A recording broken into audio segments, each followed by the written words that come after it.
বিসমিল্লাহির রহমানির রহিম। এই করাত দিয়ে প্রতিদিন শত শত গাছ ফাড়া হয়, কাটা হয়। এই করাতে অনেক নামি দামি কাঠ বেরোয় এবং নামি দামি মানুষের সোফা, পালঙ্গ এই সমস্ত জিনিসগুলো তৈরি হয়।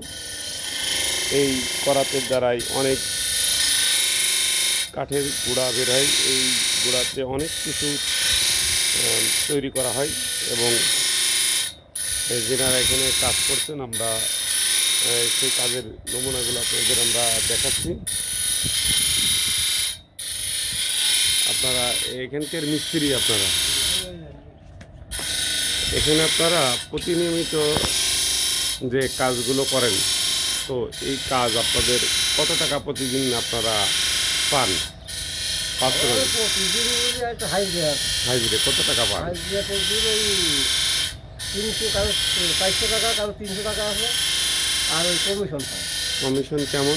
ওই 70 পরে দেখা আছে 10 টাকা 70 100 টাকা কাটলি, 170 কাটলি 1000 টাকা।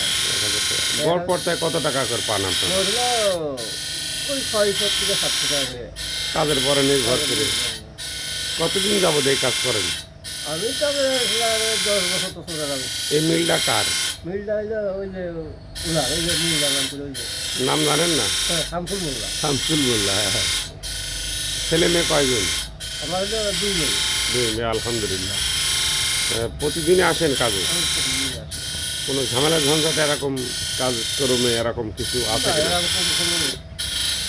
তো এই কাজের দ্বারাই আপনারা 20 বছর আগে আপনাদের যে টাকা ইনকাম করতেন, এখন যে টাকা ইনকাম করেন, সেই সময়ের আমলগুলো ভালো ছিল না এখনকার দিন আমলগুলো ভালো যাচ্ছে?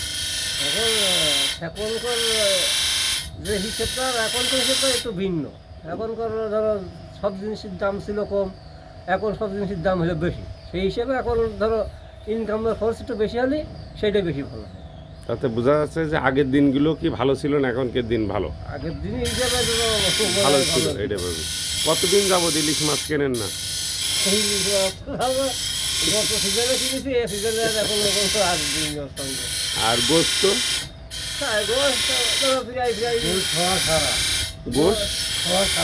কারণ খাবো কি এখন? বীজ দিনাতে আমাদের ইনকামের খরচ নেই, তাহলে 60টা লোক যদি 1 কেজি গোস্ত কিনা হয় তাহলে তো হবে না। 60টা লোকের ফ্যামিলি যদি 60টা লোক থাকে তো 2 কেজি গোস্ত কিনতে হবে। 2 কেজি ইনকাম পুজিয়ে নিতে তো সেই গোস্ত কিনতে হবে। আপনাদের যে কাজ হয় সেই কাজের তুলনায় গোস্ত কেনা সম্ভব হয় না, এটা বলতে চাচ্ছেন?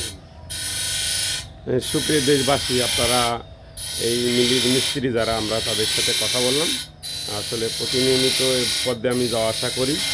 তো আজকে কিন্তু একটা ব্যতিক্রম জিনিস দেখলাম, সেটা আপনার এই যে করাত ধার করানো হচ্ছে, এই সেটা দেখে আমরা পরবর্তীতে তাদের 2জনকে পেয়েছি। তো আপনারা এই মিল মালিক এবং যারা এই কাজের সাথে জড়িত শ্রমিক ভাই সবার জন্য আপনারা দোয়া করবেন। অজানা তথ্য পেতে দবির আলী নিউজের সাথে থাকুন। আল্লাহ হাফেজ।